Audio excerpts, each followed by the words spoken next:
July 15th, 2022. Memorial of St. Bonaventure, Bishop and Doctor of the Church.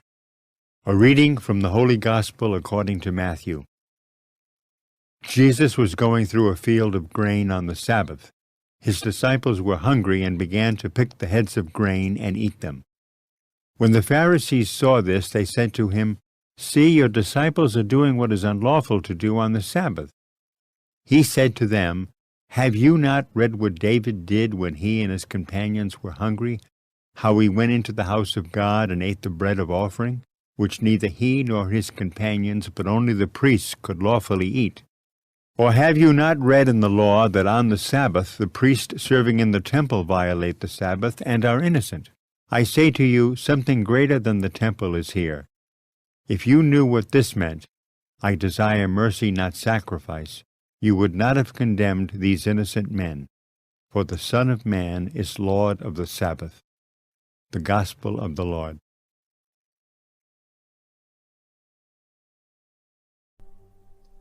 When Moses gave the 10 Commandments to the people, there was a prohibition against working on the Sabbath. The 3rd commandment said, in part, that you shall not do any work on the Sabbath. By the time of Jesus, the Pharisees had added much commentary to this law and expanded it to include as many as 39 different forms of work that they believed were forbidden. Included in their list were the practices of harvesting and milling of grain. For that reason, when the Pharisees saw that the disciples were picking heads of grain and rubbing the grain off the husks so that they could eat it, the Pharisees condemned them for violating what they interpreted to be an offense against the 3rd commandment. The first thing we can note from this passage is that the disciples were hungry. They were exceptionally devoted to Jesus and had been traveling with him from town to town so that he could preach the gospel.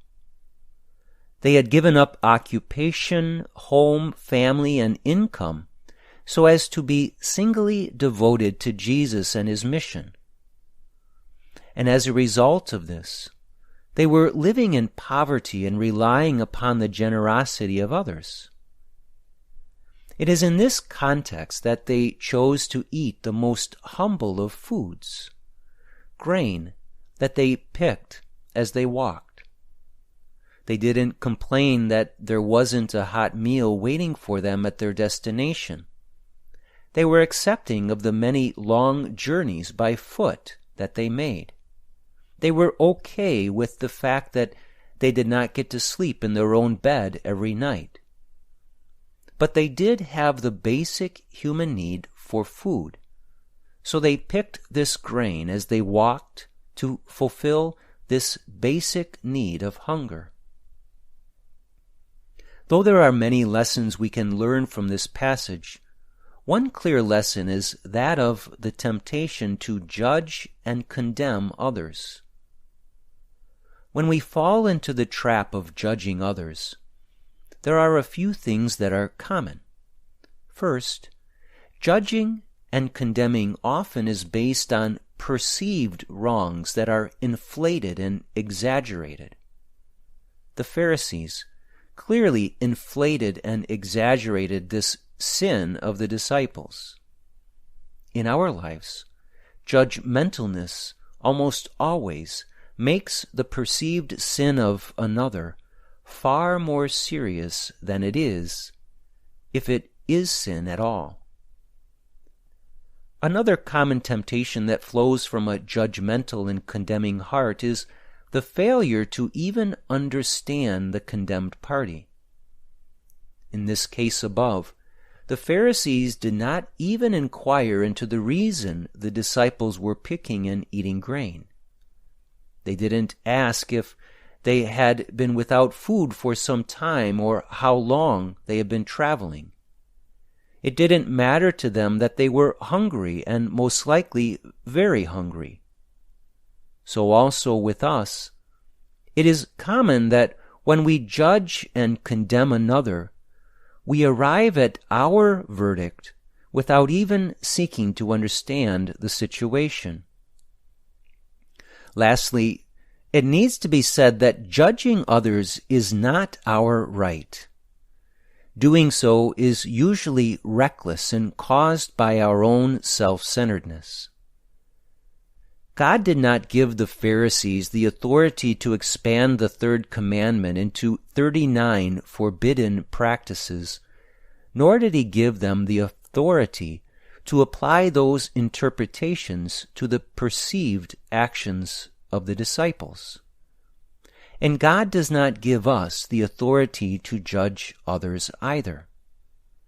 If another is clearly caught in a cycle of objectively grave sin, we must do all we can to help draw them out of that sin. But even in that case, we have no right to judge or condemn. Reflect today upon any tendency you have toward being judgmental and condemning of others.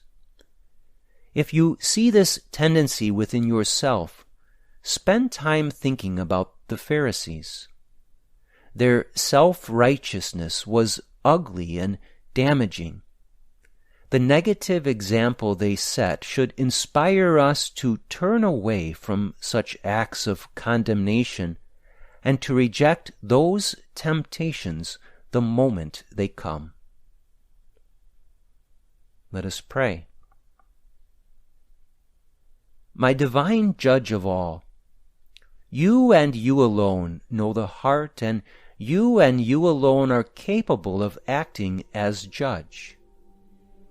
Please exercise your authority in my life so that I can perceive my own sin. As you do, please also free me from the tendency to judge and condemn. Fill me instead with a heart full of mercy and truth toward all. Jesus, I trust in you.